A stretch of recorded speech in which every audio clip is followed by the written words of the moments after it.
Chers amis, bonjour, nous sommes le mercredi 5 août 2026. Il est 8 heures, quelques news de l'Arménie de l'Artsakh et de la diaspora arménienne. L'article de la constitution arménienne qui stipule les revendications territoriales sur l'Azerbaïdjan et la Turquie devrait être retiré, affirme le conseiller du président dictateur Aliyev, Hikmet Hagiev. Donc une nouvelle fois, Bakou met la pression sur l'Arménie, sur Nikol Pachinian, qui vient d'être réélu Premier ministre d'Arménie pour la troisième fois. Et l'Azerbaïdjan exige que l'Arménie retire de sa constitution des éléments liés à l'Artsakh ou liés aux revendications territoriales sur l'Arménie historique, aujourd'hui occupée par la Turquie. Voilà, donc Bakou se fait aussi l'avocat d'Ankara en même temps. Bakou ne s'occupe pas que des affaires entre l'Arménie et l'Azerbaïdjan, s'occupe aussi des affaires entre l'Arménie et la Turquie. Donc voilà, de quoi se mêle-t-il?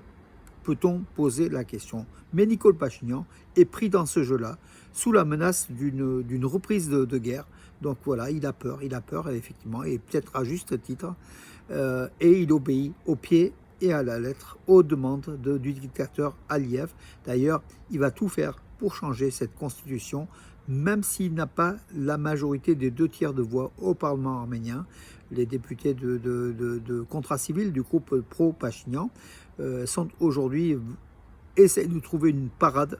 Nikol Pachinian, il affirme de toute façon, le changement de la Constitution a été inscrit dans ma campagne électorale, de toute façon on doit changer. Mais par quel bien on ne sait pas, par quel, comment dirais-je, prestige, par quel coup politique il va faire cela pour changer la Constitution de l'Arménie. En tout cas, voilà, Bakou met la pression sur Yerevan et Nikol Pachinian, et bien sûr, écoute fort ces risques, ces pressions de Bakou. Déclaration du Comité national arménien de Jérusalem concernant l'attaque perpétrée par des juifs extrémistes contre un couvent arménien, le couvent de Saint-Jacques à Jérusalem, avec des crachats, des jets de pierre. Ces attaques répétées renforcent l'inquiétude quant à l'impunité dont jouissent les auteurs, affirme la déclaration du Comité national arménien, et qui demande aux autorités israéliennes de faire toute la lumière et justement de sanctionner comme il faut ceux qui ont commis de tels actes qui sont répétitifs, qui sont répétés contre les communautés chrétiennes de Jérusalem, et plus particulièrement contre les Arméniens. C'est le fait souvent de jeunes juifs orthodoxes ultra extrémistes, voilà, qui par des crachats, par des coups de lancement de pierre contre des édifices chrétiens arméniens, ou des crachats sur des prêtres ou des ecclésiastiques arméniens de Jérusalem lors de processions. Voilà leur méthode, mes amis. Israël doit prendre des mesures efficaces pour mettre fin à cela dans cette ville de Jérusalem qui est le berceau de la chrétienté et de nombreuses religions monothéistes. Le volume du commerce extérieur de l'Arménie s'est élevé à environ 8 milliards de dollars entre janvier et mai, donc avec une baisse toutefois, hein, donc sur le marché russe, une baisse de près de 20%, un recul de 20,51%. La Chine se classe, mais là aussi reste toutefois première en fait, hein, donc voilà, dans ses exportations, les échanges commerciaux de l'Arménie, c'est la Russie devant la Chine, et la Chine qui a 23,09%, voilà, une grande majorité, encore une fois, c'est toujours le marché russe, et en troisième position, c'est l'Inde, hein, voilà, le marché indien, tant en importation qu'en exportation. Arad Mirzoyan, le chef de la diplomatie arménienne, a reçu Nilarkshi Saha Sinha, c'est l'ambassadrice d'Inde à Yerevan qui tire sa révérence, qui, après une mission diplomatique, s'en va, quitte Yerevan pour New Delhi. Arad Mirzoyan a discuté avec l'ambassadrice d'Arménie les liens forts entre l'Arménie et l'Inde et leur développement, ainsi que le partenariat stratégique dont l'ambassadrice d'Inde était l'un des éléments clés également, mais qui va être repris sans doute par les futurs diplomates nommés par l'Inde à Yerevan. Voilà, l'Inde qui est le premier partenaire militaire de l'Arménie, hein, donc au niveau de l'achat d'armes. Le deuxième partenaire, c'est la France. L'Arménie n'a pas été contactée pour proposer la création d'un centre de rétention pour migrants illégaux en provenance des États des membres de l'Union européenne. C'est ce qu'a déclaré donc la porte-parole du ministère arménien des Affaires étrangères, Annie Badalian, qui affirme que Yerevan n'a pas été informé.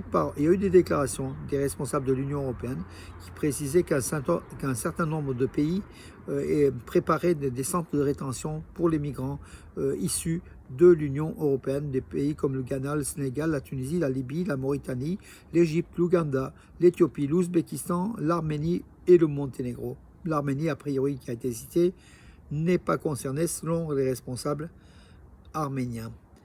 Des progrès sont attendus dans le processus de normalisation des relations entre l'Arménie et l'Azerbaïdjan, c'est ce qu'affirme le chef de la diplomatie azerbaïdjanaise, Ceyhun Bayramov. Bien sûr, après l'élection de Nikol Pachinian, Bakou s'attend à un renforcement des relations entre l'Arménie et l'Azerbaïdjan dans la continuité des préaccords de paix signés à Washington le 8 août dernier, bientôt un an.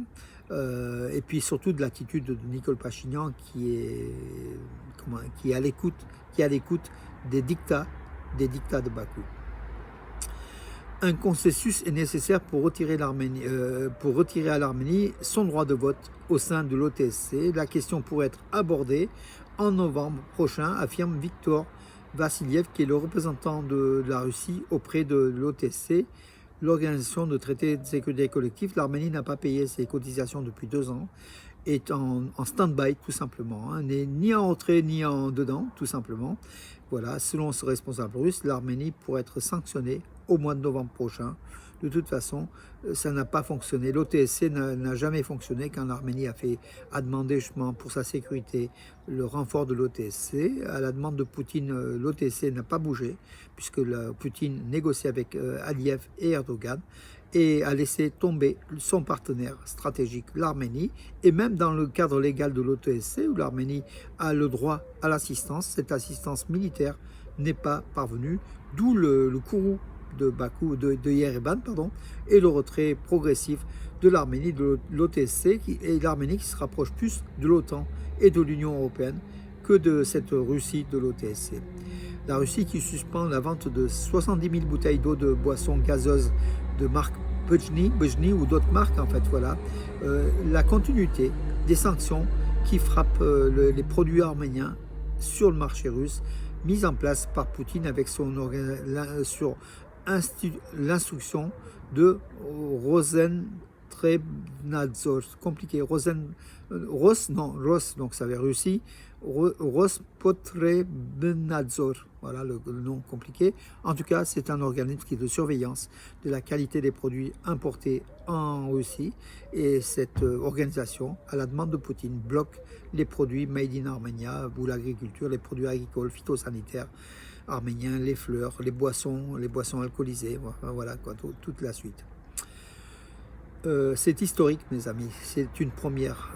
Lors des qualifications, 3e tour des qualifications de la Ligue des Champions, Champions League, donc en match aller, le champion d'Arménie, Ararat Armenia, au stade Hanrabe Dagan républicain Vaskan Sarkisian d'Yerevan hier soir, s'est imposé sur le champion de Slovénie, Celje, sur le score de 2-1. En plus, le but de Celje était un but sur penalty.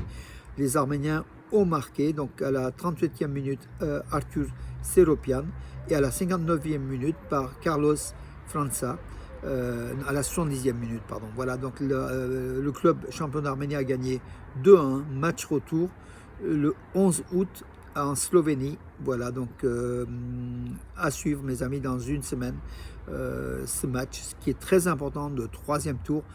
Aucun club arménien n'avait à ce jour gagné un match lors d'un 3e tour de qualification de la Ligue des Champions. C'est très très important, les clubs arméniens sont en progrès énorme. Et aujourd'hui, bien sûr, demain, Noah Yerevan disputera aussi un match de 3e tour d'une coupe européenne. Voilà, donc à suivre également pour ceux qui aiment le sport, mes amis. Et je salue à cette occasion mon ami Rajak Sasounsi de Radio Arménie, l'émission sport, également Neuchté, 2 amoureux, 2 fans du sport arménien et du football en particulier.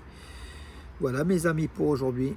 Je vous donne rendez-vous à demain et je vous souhaite une bonne journée, bon mercredi tout simplement mes amis. Bonne journée, parior.